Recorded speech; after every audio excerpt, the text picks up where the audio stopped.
Assalamualaikum warahmatullahi wabarakatuh. Selamat pagi semua.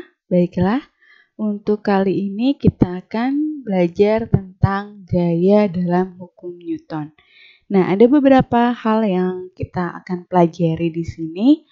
Di antaranya adalah mengenal jenis-jenis gaya yang selalu bekerja pada benda yang bergerak dan bagaimana cara untuk menggambarkan gaya-gaya tersebut sehingga kita bisa mengaplikasikannya untuk menghitung percepatan, kecepatan, dan lain sebagainya. Nah, untuk selanjutnya akan dijelaskan tentang jenis-jenis gaya dalam hukum Newton. Oke, untuk yang pertama adalah gaya normal. Gaya normal terjadi jika suatu benda bersentuhan dengan benda lain. Gaya normal didefinisikan sebagai gaya tekan yang bekerja pada bidang sentuh antara dua permukaan yang bersentuhan dan arahnya selalu tegak lurus dengan bidang sentuhnya. Maksudnya adalah di mana gaya normal ini dimiliki oleh benda yang berada di atas permukaan dan arah gayanya selalu mengikuti arah permukaannya. Misalkan untuk gambar yang ini kita lihat, bisa dilihat ya untuk gambar yang pertama yang ini. Oke, permukaannya adalah ini, kemudian menghadapnya ke atas. Maka gaya normalnya adalah ke atas. Kemudian yang ini, permukaannya ini bendanya berada di bawah permukaan.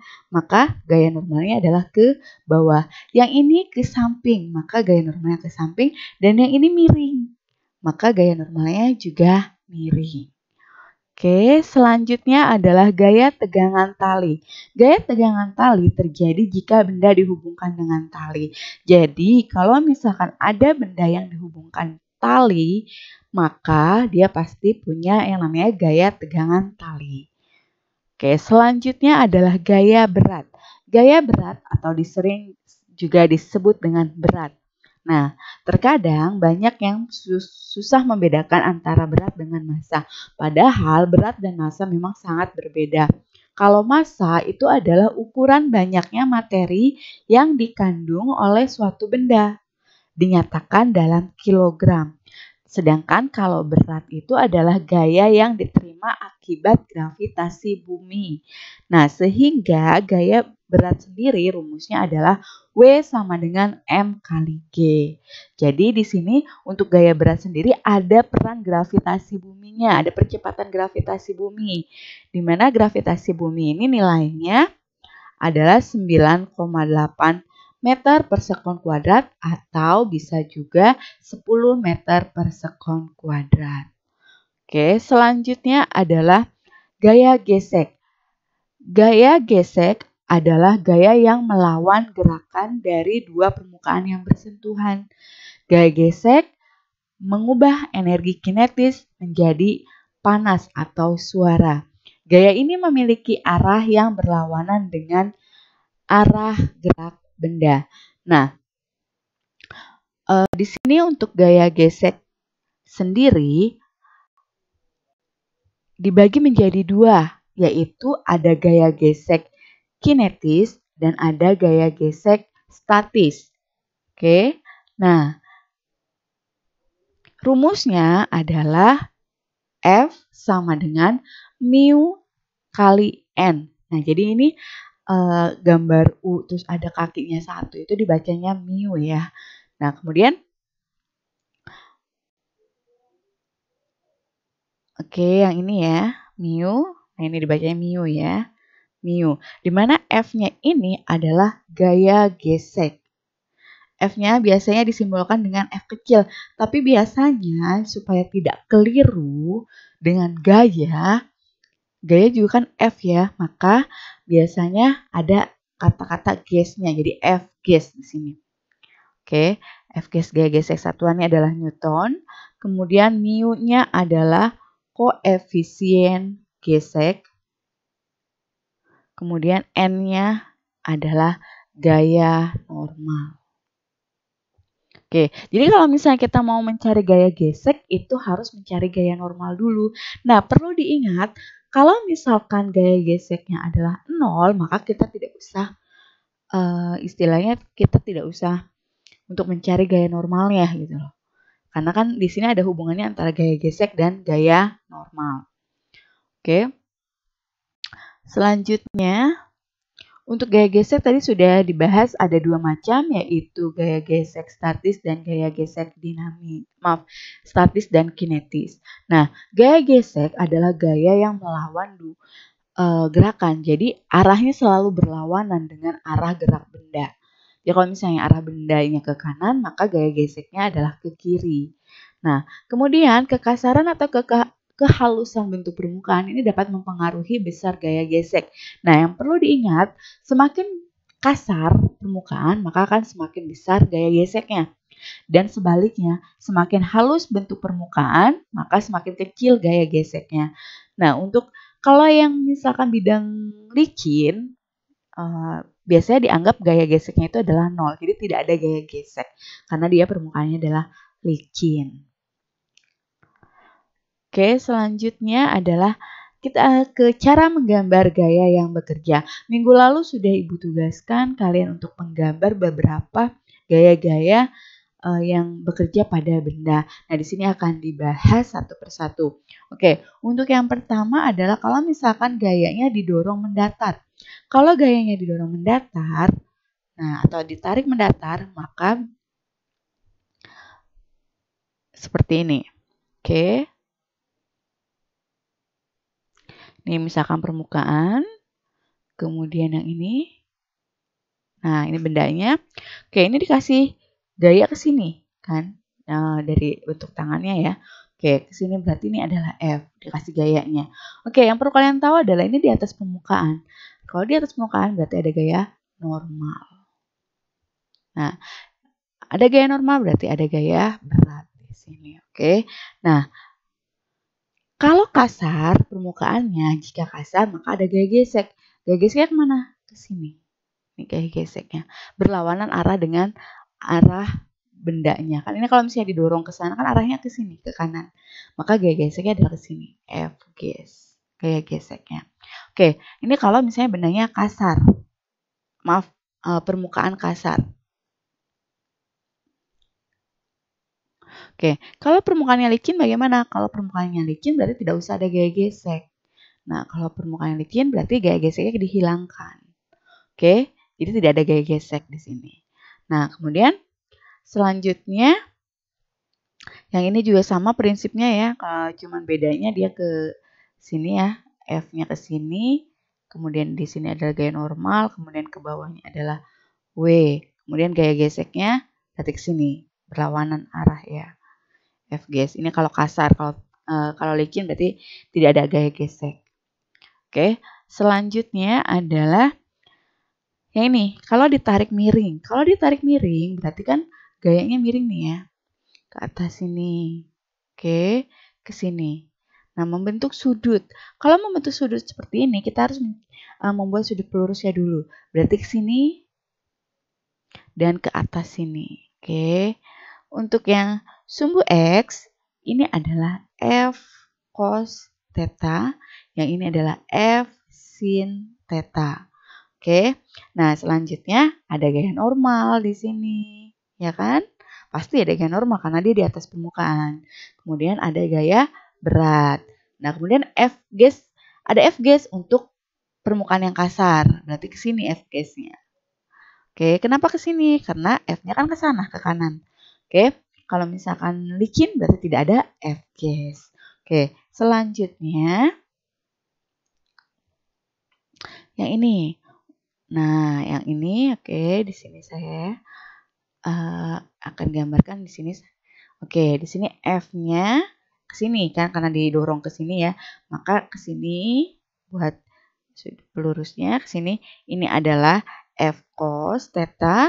Di sini adalah F sin theta. Kemudian yang ke atas adalah gaya normal, yang ke bawah adalah berat. Oke, kemudian gaya geseknya kemana? Gaya geseknya ke kiri. Sini F ges. Oke, Karena ininya kan nanti ke kanan. Oke, selanjutnya, nah bidang miring ini yang kadang dianggapnya susah. Padahal kalau kalian paham, kalian pasti bisa. Oke, di sini gaya apa saja yang bekerja? Yang pertama pasti ada gaya normal ke sini ya. Gaya normal. Kemudian oh ya, ininya ditarik ya, ditarik ke atas berarti ditariknya berarti ke sini. Nah, F-nya ke sini. Berarti di sini kita bikin sudutnya. Sudut pelurusnya sini. Ini adalah F sin theta, yang ke sini adalah F cos theta. Loh, kok beda dengan yang tadi saat mendatar ya? Ini menggunakan teori trigonometri ya. Jadi yang jelas kalian ingat-ingat saja dulu yang ini ya, untuk pelajaran trigonometri nanti di matematika ada. Oke, selanjutnya adalah untuk yang ke sini, yang ke nah, W-nya kan selalu ke bawah. Ini kan miring, tidak mungkin ke sini. Ini miring. Nah, kita bikin seperti ini. Nah, ke sini adalah yang lurus, di sini adalah W cos theta, yang ke sini adalah W sin theta. Nah, kemudian ada F gasnya. Kalau misalkan kasar, kemana F gasnya? Ke sini, ke kiri. Karena dia bendanya ke kanan. Berarti di sini F gasnya. Oke. Selanjutnya, kalau bendanya didorong ke bawah. Kalau bendanya didorong ke bawah, maka menjadi seperti ini. Nah, oke, ke sini adalah F. Yang ke sini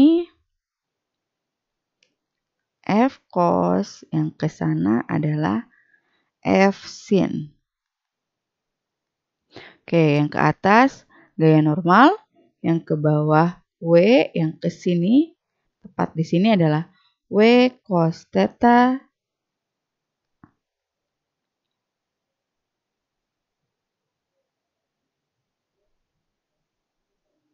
Yang ke sini adalah W sin theta. Oke.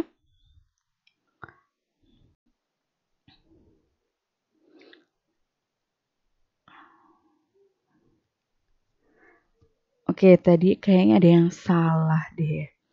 Oke, ada yang salah sebelumnya.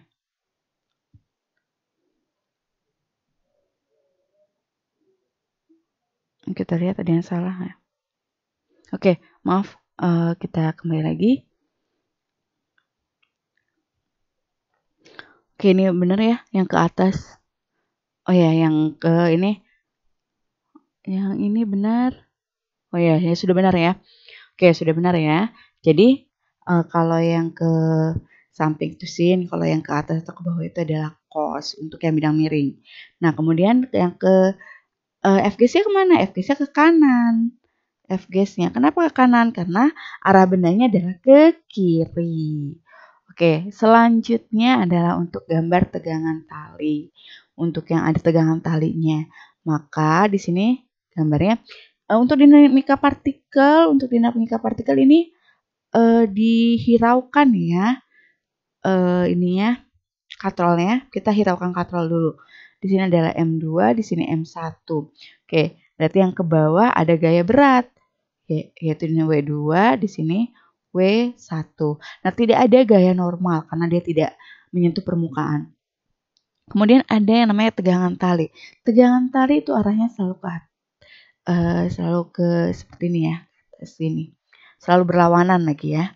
Ini untuk T2, ini T1. Jadi tegangan tali ini arahnya selalu berlawanan.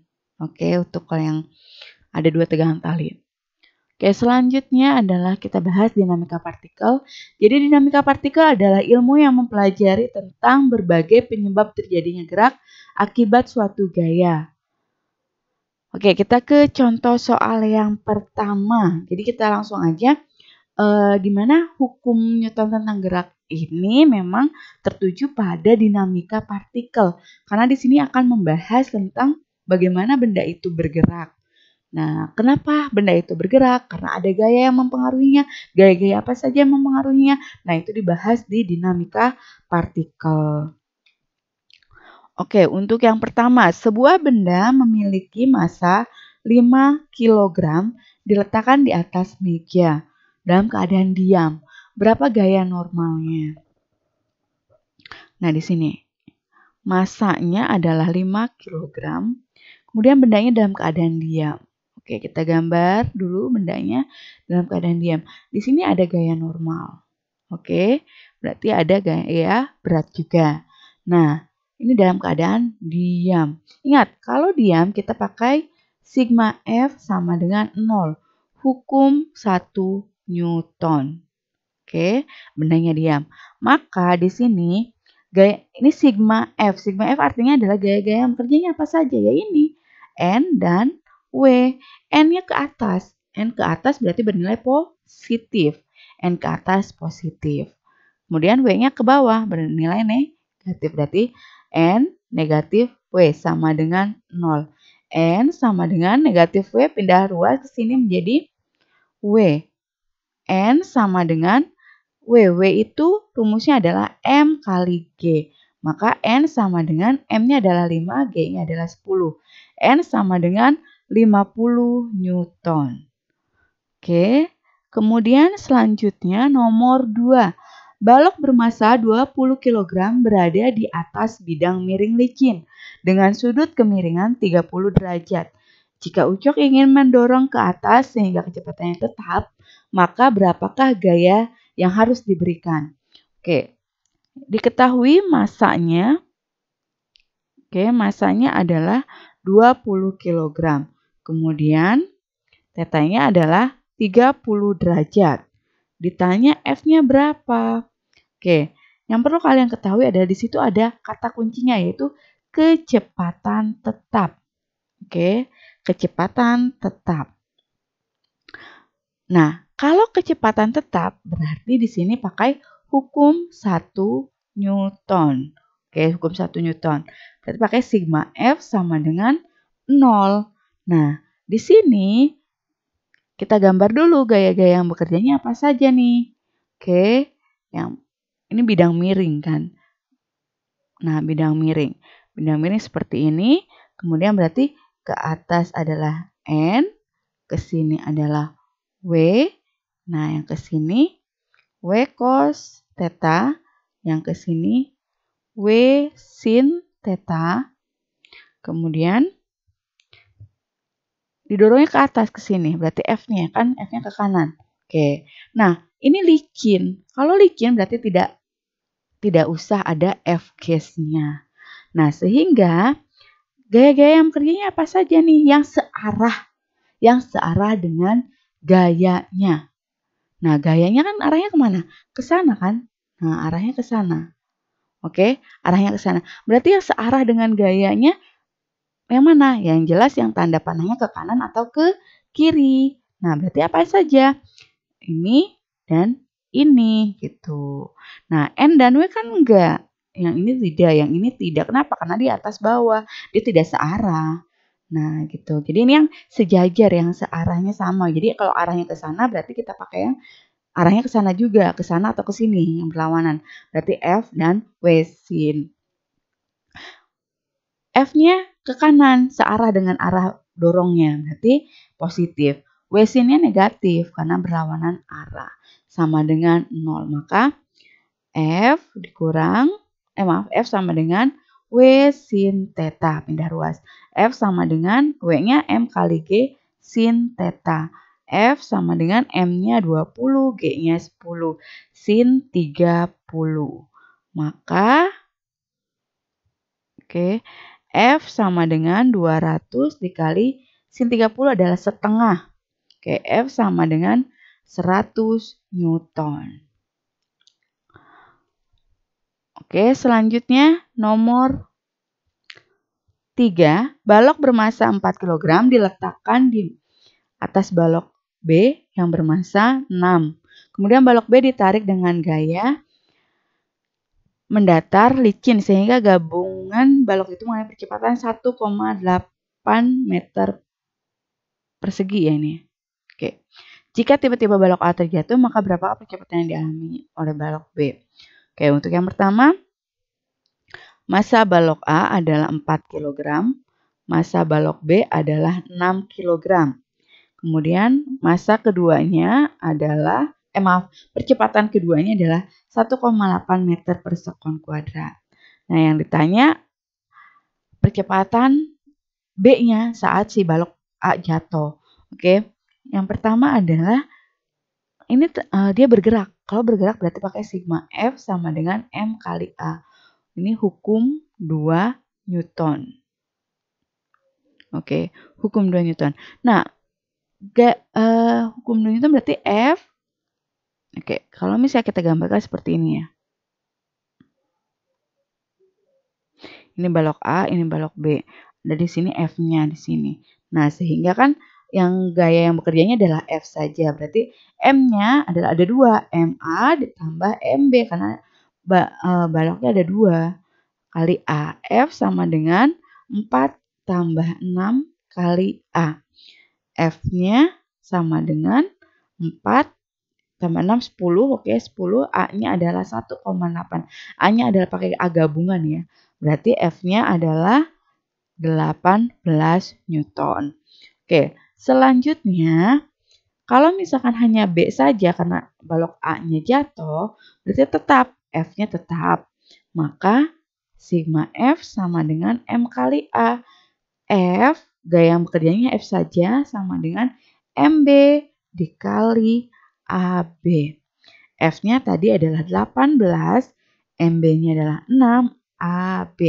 Maka AB-nya adalah 18 dibagi 6. Hasilnya adalah 3 meter per sekon kuadrat.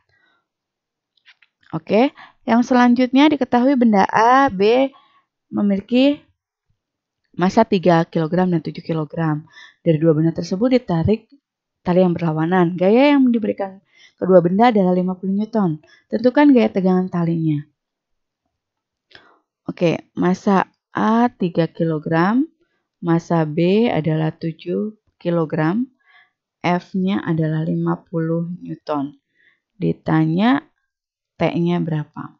Oke, kita gambar dulu bendanya. Ini A, ini B. Nah, ini tegangan talinya berlawanan T, kemudian ini ditarik F. Oke, maka untuk yang pertama benda A dulu, kita satu persatu. Benda A dulu. Benda A pakai sigma F sama dengan M kali A. Apa saja yang bekerjanya? Yaitu F, positif.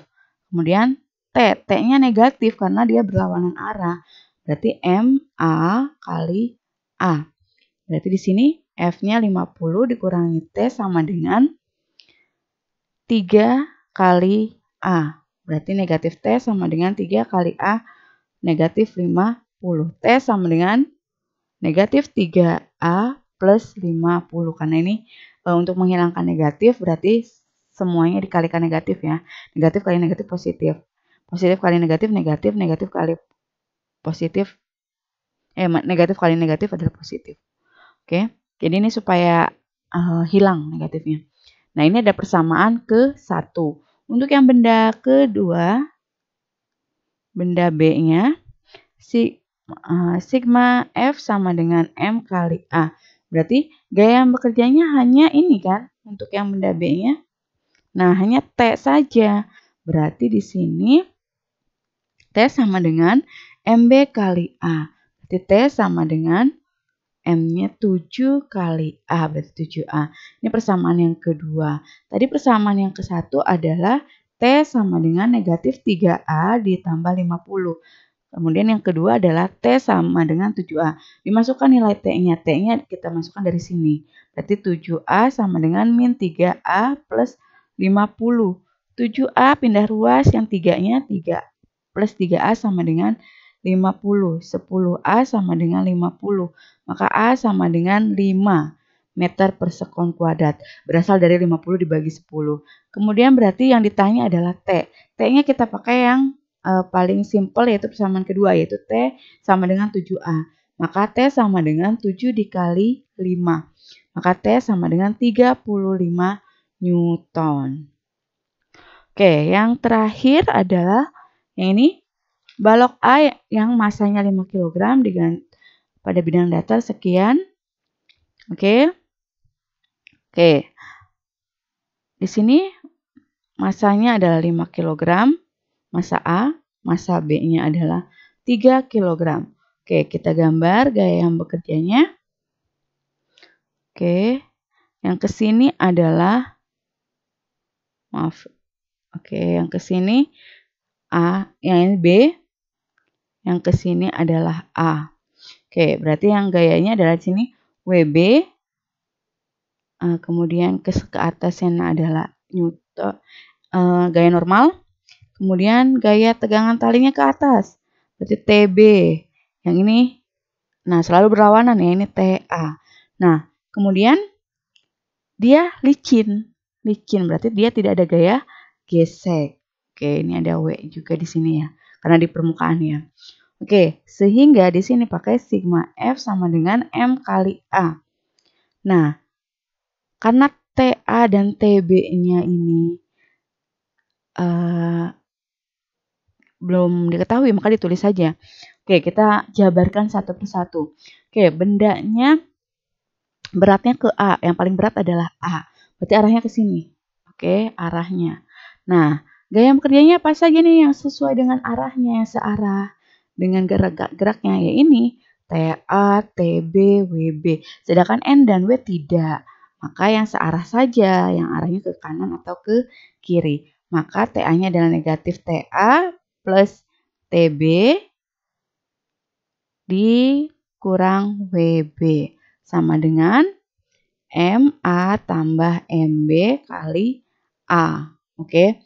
Nah, ini karena dianggap tidak ada, dianggapnya sama, kita coret, berarti menjadi negatif WB sama dengan MA tambah MB kali A.